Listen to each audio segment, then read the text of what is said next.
really critical to point out again, AI does not live in isolation. And I say this as respect to the machines and the code and the engineers who I work with every day, Blake, to your work, et cetera, is like, it's not like this is an AI in one sense, right?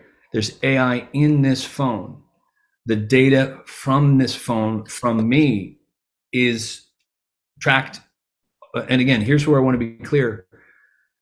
To use pejorative terms like harvest, right? That's a very specific term that makes the acquiring of the data negative.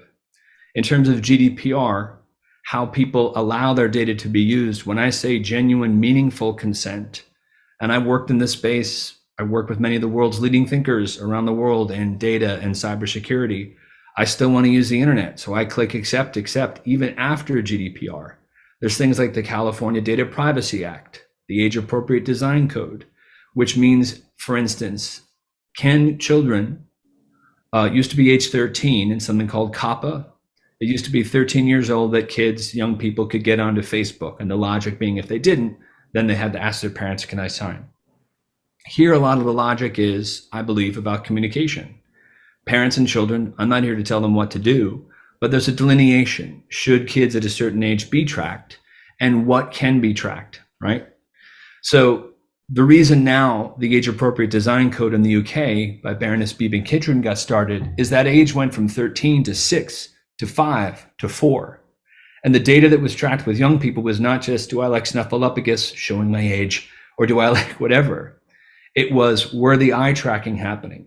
How fast are they moving their fingers? There's a famous case in Germany where a Barbie doll, the audio recording happened of what the kids were saying, right? Now here the point is that, again, how human data is tracked, there's still so much disorganization with what goes into any AI. So, the thing is, when even we say, what does that AI, is that AI conscious, depending on the program and how it was built and where it was built and who built it. In one sense, you're asking kind of a Borg question. And here I'm showing my Star Trek side of things. An AI that's built on the aggregated data of a myriad of humans taken without their genuine, meaningful consent, meaning there's an obfuscation on the business side for us all to click and buy. I buy stuff all the time. But the point being that if we want to get into consumerism and all that, like the whole growth mentality of the system where AI, a lot of it drives what we do, it's focused on advertising and we buy things. That's not wrong, but it's a small part of who we are as humans. Until we have full access to our data, those beautiful machines, I mentioned that chapter with my son, I want to be able to have this conversation and go, that machine was built in sort of a pure way where the data was accessed in a way that makes sense. Legally, humans don't have access to our data. In the States, I can point to dozens of times where you try to get access to your data. Certain companies, the Sunlight Foundation, lobbyists from every major company in Silicon Valley, and there's like billions of dollars every year to keep people from even accessing their data. So that's a huge part of the conversation. Legally, the other thing really quickly is just to say AI is having legal status.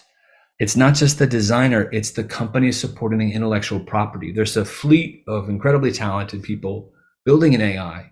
So to say, should the AI have rights? Please, we can't keep that in isolation. It's not like, and this is a vast difference from a human and a machine, at least right now.